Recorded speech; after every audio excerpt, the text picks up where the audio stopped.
Halo, selamat sore semuanya. Kita lanjutkan lagi pembahasan prinsip rancangan material polimer di minggu ke-10 sifat polimer 1. Sedangkan sifat polimer ini dibagi menjadi 3 sesi, sifat polimer 1, 2, dan 3. Atau bahkan 4 nanti untuk satu lagi sifat mampu proses. Struktur sifat pada polimer, jika kita lihat yang akan kita bahas ada sifat fisik, sifat kimia, sifat mekanik, sifat elektrik, dan sifat optik. Serta nanti di akhir ada sifat mampu proses.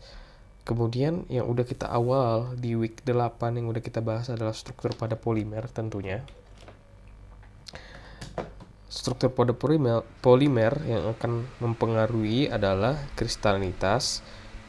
Kristalitas, ada crosslink, ada orientasi rantai, percabangan, jumlah monomer penyusun, chemical structure, berat molekul, sama taktisitas. Nah, ini dia.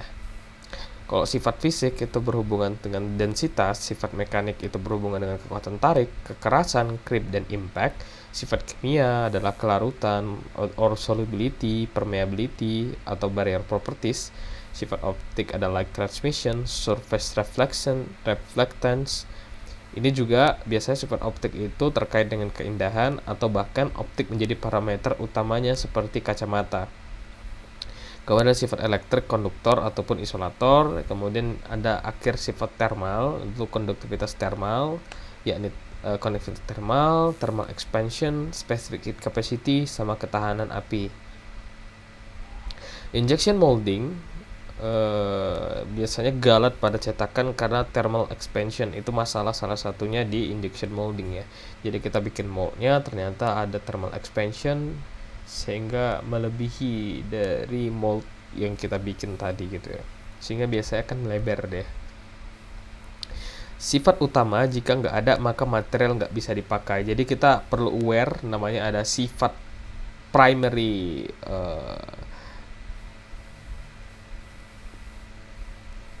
properties, secondary properties, sama tertiary properties. Kalau kita bikin botol, maka kita sebenarnya kekuatannya yang utamanya yang kita perlukan bukan dari warna, bukan dari transparansi ya, tapi dia kekuatan dapat menampung air serta permeabilitasnya dia nggak bocor, jadinya nggak dapat dilalui air gitu ya. Itu merupakan bobot yang paling tinggi untuk dipertimbangkan sebenarnya di primary properties ini.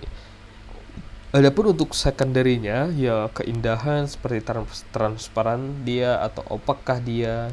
Misalnya kalau kita beli minuman ya, misalnya apalagi dia minuman berasa, ketika botol atau wadahnya itu opak sehingga dalamnya nggak terlihat, sebenarnya daya tarik untuk menjual produk itu berkurang. Maka secondary ini sebenarnya penting juga, tapi ya yang paling utamanya sebenarnya dia nggak bocor dia dan tahan ya, kekuatannya oke.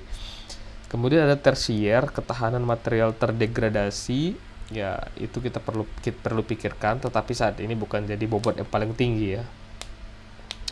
Dan tentunya nggak ada material yang bisa memenuhi semua sifat yang diinginkan, sehingga harus ada yang direkayasa yang dikenal sebagai material wisdom. Material selection tugasnya anak material. Sebenarnya jurusan lain itu nggak bisa melakukan material selection atau nggak sebaik anak material, tetapi mereka bisa merekomendasikan. Apalagi sekarang dengan perkembangan teknologi, perkembangan digitalisasi, bahkan sekarang kan industri 4.0 udah make namanya AI ya, sehingga dapat mengenerate material apa nih yang cocok untuk produk ini, produk itu. Jadi mereka akan merekomendasikan, tetapi untuk memilih atau mempertimbangkan banyak faktor yang saat ini belum bisa dilakukan oleh AI, tetap manusia, dan itu biasanya anak teknik material gitu ya. Jadi ini ada dari Pak siapa ini ya? Ada yang ngomong ST itu sok tahu, MT itu makin tahu ya. Oh, baru ST sok tahu. Nah, ini adalah sifat polimer, sifat fisik yang kita bahas adalah densitas, di mana densitas itu kerapatan antar atom, jadi space dalam atom dan di luar atom, jadi ya, mereka collaborate ya, serta ketika dia menyusun atom-atom tadi menyusun space tertentu, sebenarnya massa atom penyusun tadi juga kita perhitungkan, karena kan densitas kan m per v gitu kan, rho sama dengan m per v, jadi massanya juga perlu diperhitungkan. Ini aku maksud tarif struktur polimer, ada orientasi, kemudian percabangan, monomer penyusun, struktur kimia, berat molekul, taksiditas, crosslink. Mana yang mempengaruhi densitas dari polimer? Ya kerapatan antar atom dan massa atom penyusun sebenarnya. Jadi kita mengenal ada namanya contribution factor. Jadi contribution factor itu satu mempengaruhi lainnya. Misalnya struktur kimia itu mempengaruhi kristalitas, mempengaruhi free volume, dan lain-lain. Kenyataannya membuat asumsi alternating susah didapatkan, jadi lebih homopolimer. Jadi waktu itu ada pertanyaan kayak gini ya. Aku pengen membuat densitasnya lebih tinggi. Aku pengen bikin homopolimer PE jadi HDPE atau copolymer PE dan PP, dimana kan kita tahu PE dan PP itu sebenarnya kan mirip-mirip sebenarnya densitasnya. Nah, sebenarnya lebih oke sebenarnya ketika kita bikin homopolimer PE aja ketika kita pengen densitasnya lebih tinggi, dengan cara kita atur nanti waktu pemrosesannya kita bikin kristalitasnya semakin tinggi gitu, maka densitasnya akan meningkat. Karena sebenarnya untuk mengatur copolymer ini susah sebenarnya. Bahkan dia nanti cenderung ke lebih yang acak gitu.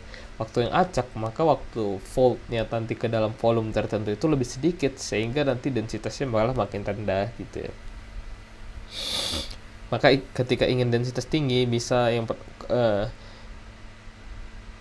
copolymer P ini tadi ya, copolymer PE dan PP itu susah folding jadinya, maka kita milih saudara homopolimer PE jadi HDPE gitu.